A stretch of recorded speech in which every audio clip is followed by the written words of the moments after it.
By John Delury. He's an associate professor of Chinese studies at Yonsei University Graduate School of International Studies.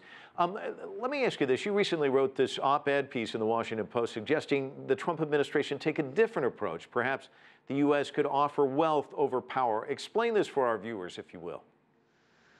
Yeah, well, it really has to do with your understanding of Kim Jong-un and what he's really about. And we tend to focus exclusively on his nuclear ambitions and think that sort of that's the end game. But my reading of Kim Jong-un is that he's actually more ambitious than that. And what the nuclear capability is about is providing a basic security guarantee, his own insurance for regime survival and national security.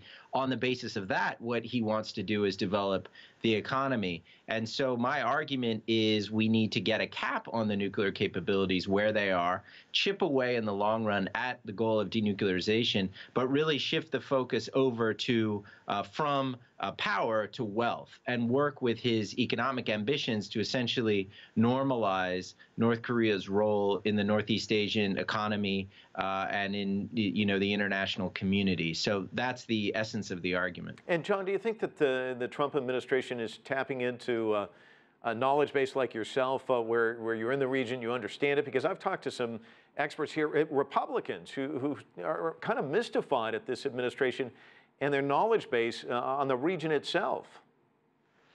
Well, I'm not sure they're tapping into me personally, but, I think that one good thing about what we're seeing at this stage in the Trump administration, to their credit, they are paying a lot of attention to the North Korea issue. Now, I think they've made some mistakes by putting the military option on the table, which kind of distracted everyone from the real discussion. But still, Trump's been criticized for briefing 100 senators and taking this to the House. And yeah, there may be some political theater. On the other hand, it's good for the United States and for the public and for the media to take a second look at how we're approaching North Korea. And I do think some of the ideas, for example, the ideas that I've been arguing, are part of the mix. And hopefully we can rethink some of the fundamentals in the debate and stop obsessively looking purely at the nuclear capabilities, instead widen the lens and look at some of the intentions behind Kim Jong-un and look at the economic context, not just the security context. John, it seems like there's been an awful lot of saber rattling and bluster on both sides in this dispute. What do you think it's going to take to change the mindset, get the major parties to sit down at the table and start talking as you suggest?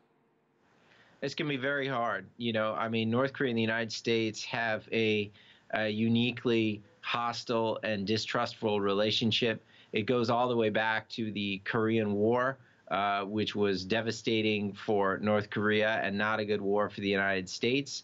And that the hostility, intense hostility generated from that war has never abated.